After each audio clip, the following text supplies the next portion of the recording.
Employees will follow your tempo, whether you like it or not.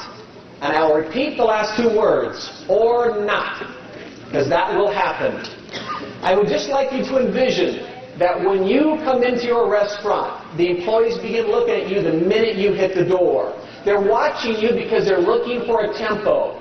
If you take your baton and you move this slow, they will also move that slow. You speed it up, they will speed up. They are watching your every move, whether you want them to or not. And that is the key. They'll also pick up the things that you don't want them to pick up. The first time I found out about how much power I had in this particular area, I used to work in retail for about 12 years, retail management, and I managed a clothing store up in the Seattle area. It was during the jean boom in the 70s when Britannia jeans, and just any jean you put on a table would fly out the door. We had a theory in retail, stack them high and watch them fly.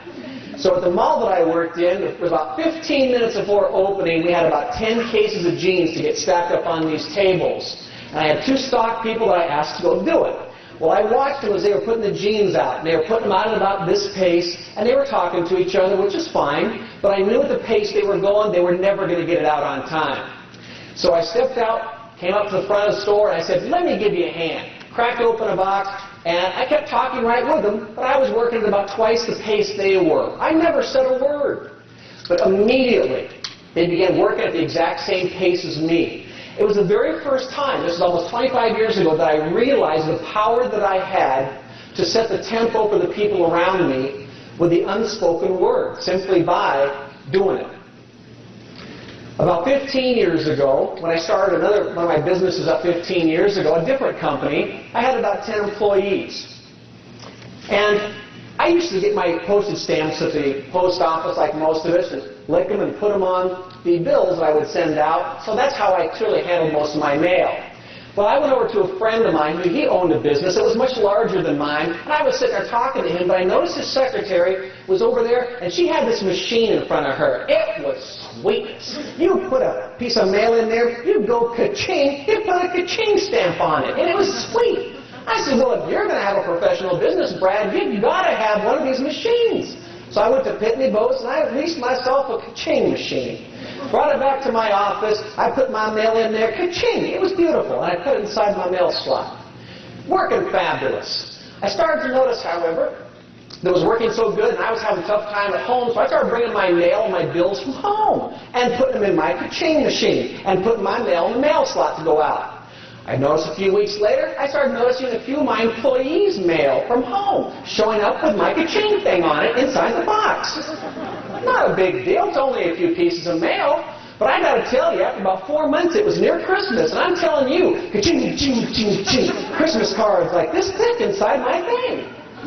I brought my employees out, I sat them down, I said, what are you thinking? And they said, you do it. I said, but I own the place. They said, we don't care. So where'd that come from? You obviously do not understand the great food chain. I am the owner. I get privileges that you do not. And you look at me kind of like, no. It happened even a year after that. My wife was pregnant. It was probably 8 weeks before she's due. I'm calling home probably 6 or 8 times a day because I want to make sure nothing fell out that I'm unaware of. So I'm calling a lot. I admit to it. But all of a sudden, after about a week or two, I noticed I all of a sudden couldn't get a line out myself. So I started walking down the hall, looking in the offices. The employees all got their feet on the desk, talking to family and friends. I brought them back out again. I sat them down. And I said, what are you doing? And they said, you do it. And I said, but my wife's pregnant. They said, we had nothing to do with that. And that was really good news.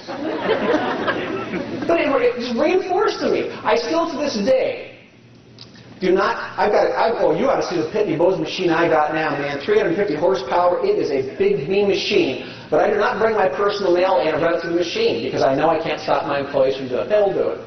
And on personal phone calls, I still do not make personal phone calls. I've got 35 full-time employees. I do not make personal phone calls. And if I do have to sneak one in, I close my door. I'm that cautious about it. Setting the example. I got it reinforced to me again probably about 6 months ago. I had some shoes. I bought my Nordstroms. They were kind of like wearing on me a little bit. They were brand new. So I got into my office, kicked my shoes off under my desk. I was relaxed. I needed some water in my water bottle because I drink a lot of water. Walked all the way down the hallway, past the cubicles, past the office, went to the kitchen, filled the water up, came back, sat at my desk. Wasn't even 15 minutes. My vice president and general manager walks in the door and looks under my desk like that and says, Andrew? I said, what? She goes, come here. Took me out in the hallway and pointed down the hallway. Half a dozen people had their shoes off already, walking around the office. You can't win. I'm just telling you, if you want these employees to smile when they are at work, you better be smiling too. If you expect them to use the customer's name when they know the customer, you better start using their name a lot. Exaggerate. Everything that you want them to do, make sure they see it tenfold from you as well.